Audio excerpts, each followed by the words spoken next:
Selanjutnya bisa dimulai, Ustaz. Baik, teman-teman semuanya yang sudah online, mari kita mulai. Bismillahirrahmanirrahim.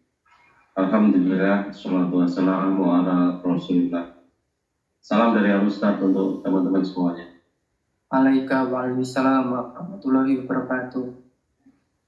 Ya, kita lanjutkan dulu dengan beberapa pertanyaan yang tersisa minggu lalu. Silakan. Oke. Yang pertama, bagaimana cara menghadapi atau menyikapi orang munafik, Ustaz? Susah gitu. Karena orang munafik itu bentuknya itu macam-macam gitu. Seperti yang sudah kita singgung minggu yang lalu. Ya, bentuk macam-macam susah kan jadikan itu. Nah, paling enak bagaimana kita menghadapi mereka? Cuek saja. Selama ini saya ya cuek saja kok. Ya, artinya terserah mereka mau apa, kita ya tidak bisa mengontrol mereka, nggak bisa mengendalikan mereka, dan banyak di antara mereka itu penguasa-penguasa gitu loh ya, orang-orang besar katanya gitu. Ya maka ya stop ya, artinya kita biarkan saja itu ya dalam arti kita tetap beramal ikhlas karena Allah, tidak terganggu oleh mereka kan gitu. Ya itu karena itu karakter mereka, ya mereka selalu begitu terus itu, menyebar fitnah, menyebar ghibah, mereka tidak peduli dengan dosa kok mereka itu sebenarnya. Mereka tidak punya iman kepada Allah kok gitu. Ya imannya kepada dunia. Aman bil batil, mereka itu iman kepada yang batil kan gitu. Kita sholat, kita poso, kita zakat, ya. Beriman kepada Allah gitu. Coba dibaca lagi di dalam surat Al-Baqarah ayat yang ke-8, 9, 10 gitu. Surat Al-Baqarah surat kedua ayat 8, 9, 10. A'udzu billahi minasyaitonir rajim. Wa minan nasi may yaqulu amanna billahi wa bil yaumil akhir. Wa bil yaumil akhir wa ma hum bimu'minin. Yukhadi'una Allah wal ladzina amanu wa ma yakhda'una illa anfusahum wa ma yash'urun. Fi qulubihim maradun fazadahumullahu maradan walahum adzabun alimun bima kanu yakdzibun. Dan di antara manusia ada yang berkata, kami beriman kepada Allah dan hari akhir, padahal sesungguhnya mereka itu bukanlah orang-orang yang beriman. Mereka menipu Allah dan orang-orang yang beriman, padahal mereka hanyalah menipu diri sendiri tanpa mereka sadari. Dalam hati mereka ada penyakit, lalu Allah menambah penyakitnya itu, dan mereka mendapat azab yang pedih karena mereka berdusta. Ya, kita perhatikan di situ. A'udzubillahi minasyaitonir rajim. Wa minan nasi may yaqulu amanna billahi wa bil yaumil akhir wa ma hum bimu'minin gitu. Dan di antara manusia, artinya di antara orang-orang yang berada di sekitar kita gitu. Ya, nah secara umum kan gitu ya. Itu ada di antara teman-teman kita itu sendiri. Atau boleh jadi juga kita ini kan gitu. Waminan nasi di antara manusia. Ya. Ada yang berkata mayyaqulu amanna, ada di antara mereka itu yang berkata amanna, kami telah beriman. Kami telah beriman kepada Allah dan hari akhir. Billahi wal yaumil akhir gitu ya. Wa ma hum bimu'minin. Akan tetapi sebenarnya mereka itu tidak beriman gitu ya. Wa ma hum bimu'minin. Mereka itu tidak beriman. Ini Allah sendiri. Ya, ini Allah sendiri yang berfirman, mengungkapkan di antara orang-orang yang berada di sekitar Rasulullah itu ada orang-orang yang seperti itu gitu. Ya, kalau di antara orang yang berada di sekitar Rasulullah pun ada yang seperti itu gitu ya. maka ya pasti di antara orang-orang yang berada di sekitar kita itu pasti banyak di antaranya yang seperti itu gitu. Apalagi kalau kepribadian kita sendiri juga seperti itu, ya nyamannya bersama dengan orang-orang yang seperti itu gitu loh. Ya, sejenenge kebo itu tidak akan nyaman dia kumpul karo pitik, akan nyaman. Pasti kebo kumpulnya karo kebo gitu loh. Orang-orang munafik itu ya nyamannya bersama dengan orang-orang munafik. Ya, bahaya itu loh gitu ya. Dulu pernah kita singgung ya, artinya Rasulullah itu mengatakan bahwa pemimpin yang baik itu akan diberi oleh Allah pembantu-pembantu yang baik. Pembantu-pembantu yang baik itu kalau dia lupa akan mengingatkan, kalau ingat dia akan membantu kan gitu ya. Itu wazir. Ada pembantu-pembantu yang baik seperti itu sifatnya kan gitu ya. Ya, nah itu harus dipahami seperti apa cara memahami hadis itu gitu loh. Nah, dulu saya sampaikan bahwa itu adalah firman dari itu adalah ibarat dari Rasul ya. Rasul ibaratnya wahyu dari Allah. Kalau kita pandang dari segi hakiki, saya membedakan antara hakiki dengan syar'i ya. Jadi kalau dipandang dari segi hakiki, hakikat perbuatan itu adalah perbuatan Allah. Artinya seolah-olah Allah itu mengirim pembantu-pembantu baik untuk memimpin yang baik dan itu. Tetapi secara syar'i kita lah yang harus berusaha untuk mendapatkan pembantu-pembantu yang baik tadi.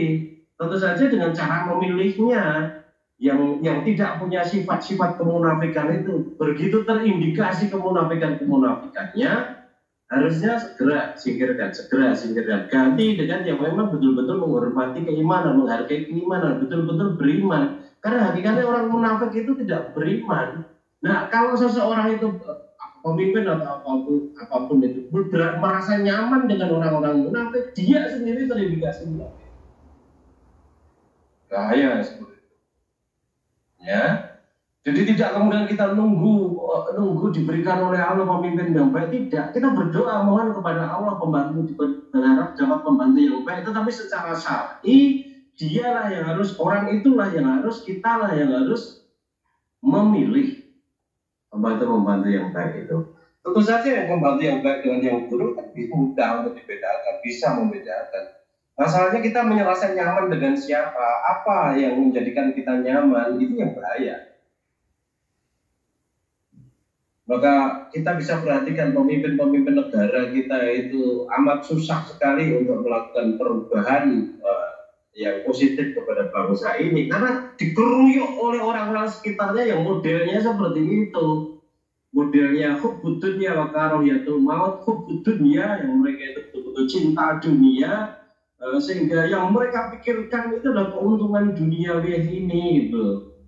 Ya, untuk mendapatkan proyek, untuk mendapatkan uang saya harus membuat proyek. Untuk membuat proyek itu maka saya harus mengerti aturan yang legal seperti apa, yang tidak legal seperti apa.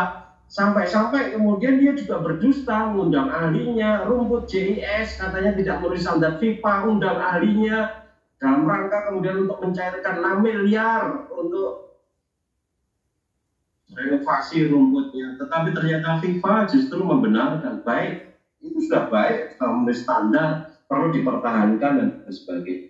Model-model seperti itu kita juga bisa perhatikan mobil listrik. Nah ini orang kaya disubsidi sekian puluh, sekian ratus juta, sekian miliar, sekian triliun seluruh Indonesia untuk mensubsidi orang kaya. Katanya subsidi itu untuk orang miskin, tetapi ono-ono ini bukan untuk menurunkan emisi karbon dan sebagainya, programnya begini itu yang diada-adakan saja. Kita sesuai dengan aturan tujuan negara, pemerintah dan sebagainya, kemudian akhirnya keluarkan itu kebijakan-kebijakan itu yang hakikatnya nanti baliknya bolong-bolongnya di mental kita ini seperti itu.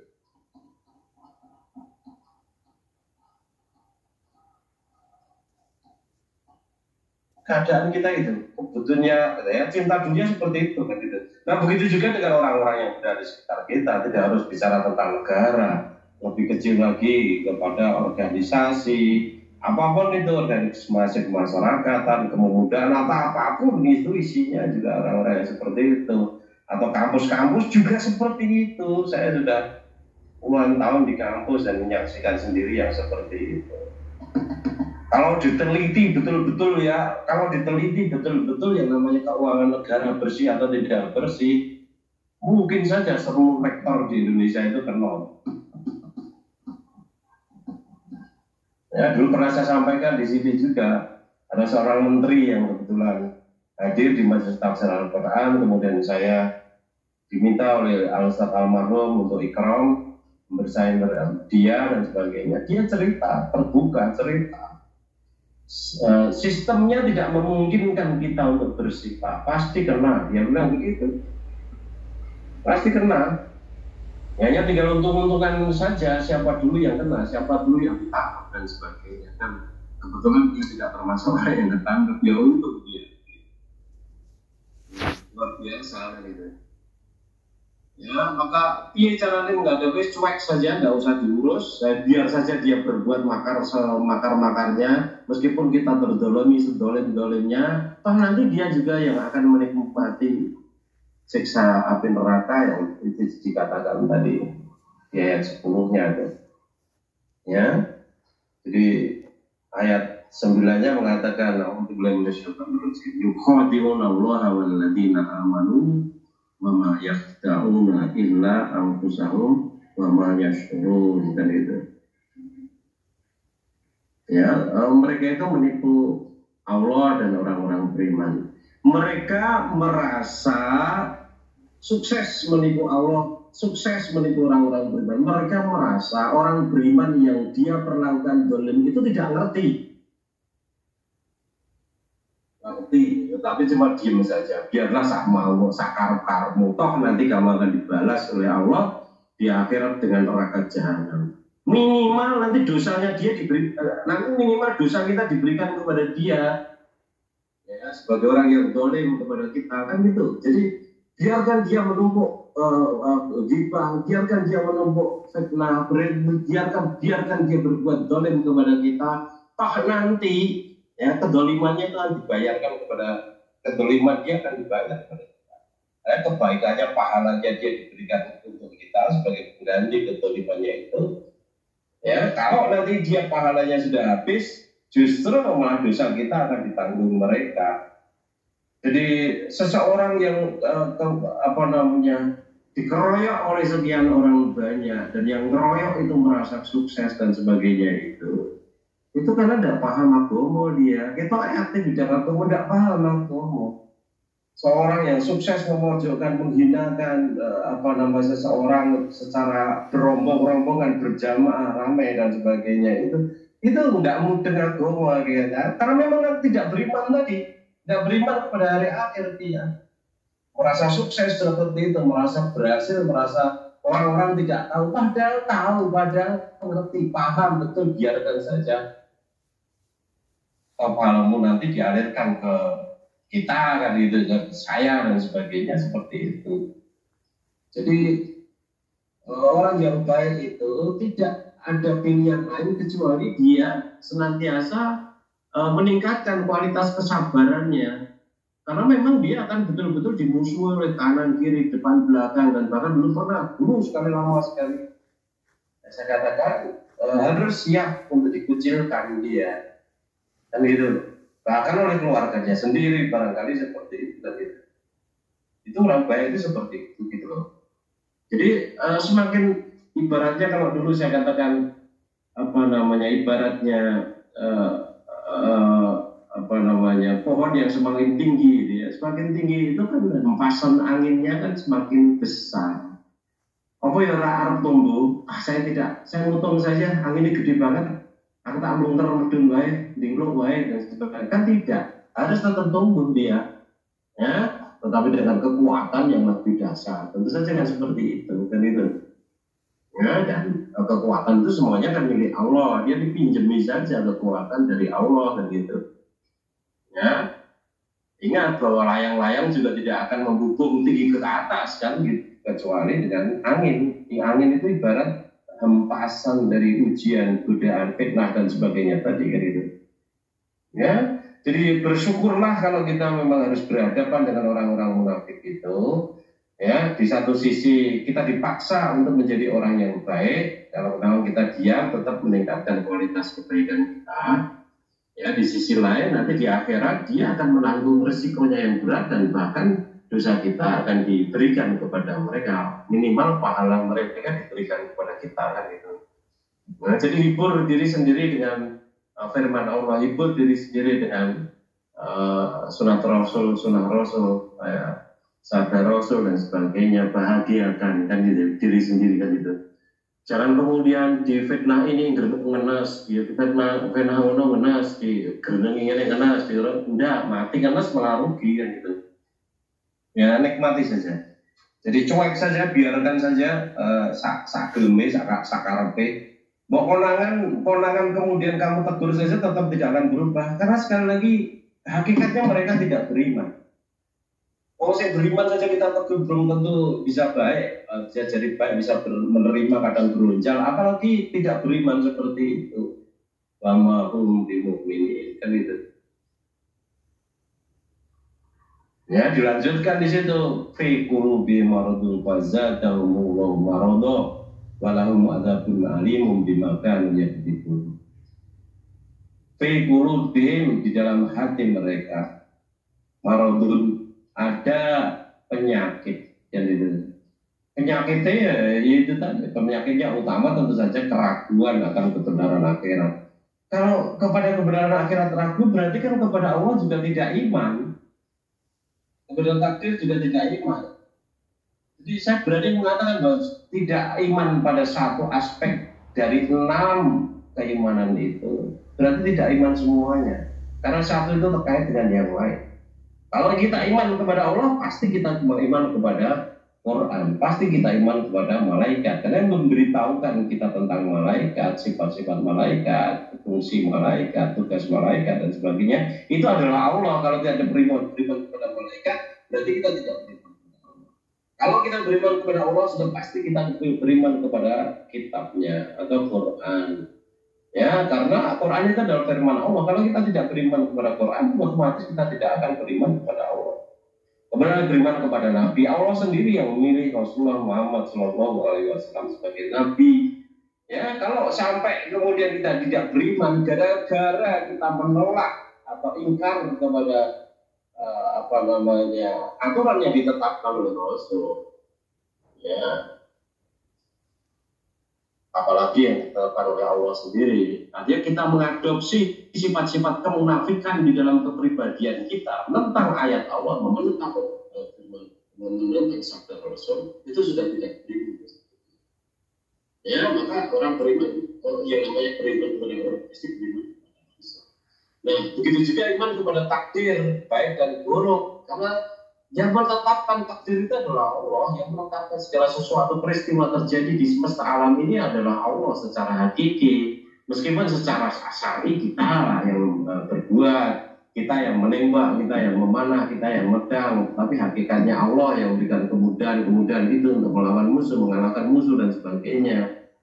Ya, kalau kemudian kita sukses di dalam perang, ya karena Allah. Kalau kita kalah, itu karena diri kita sendiri. Kita pernah singgung surah An-Nisa ayat 78-9 itu.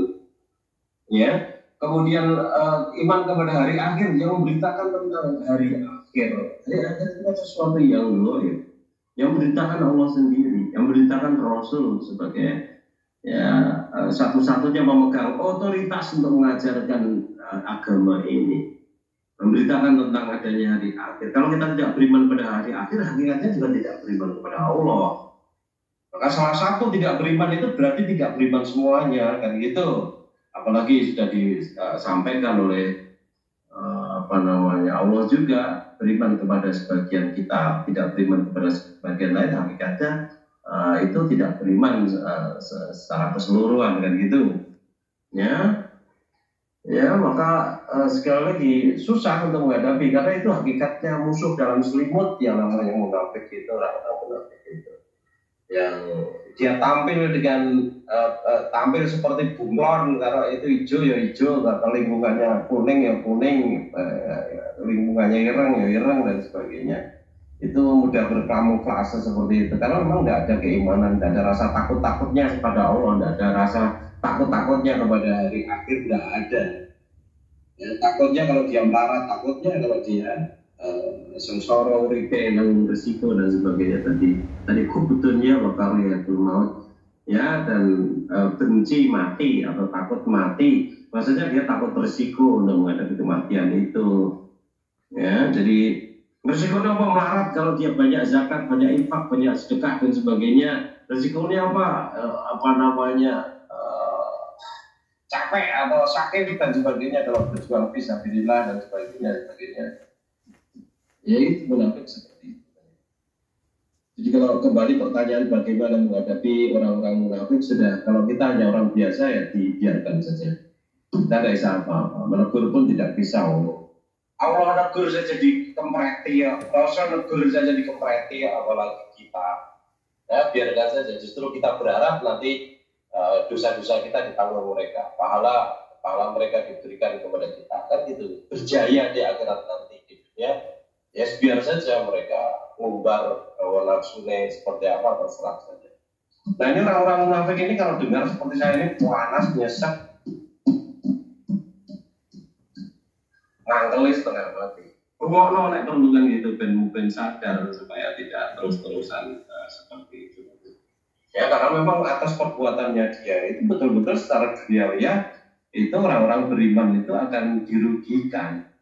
Kalau merugikan orang beriman itu artinya dia merugikan perjuangan, tapi dia tidak sadar. Merugikan dakwah ini, tapi tidak sadar. Dia tidak sadar. Ya karena memang tidak beriman lagi gitu.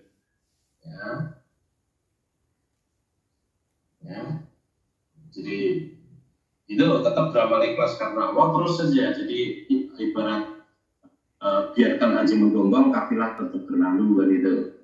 Jadi jangan kita terpengaruh oleh godaan gangguan mereka. Ya nyaman-nyaman saja. Biar saja mereka menggonggong. Ya.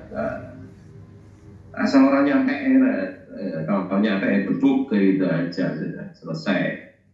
Itu Mas mudah-mudahan bisa dipahami.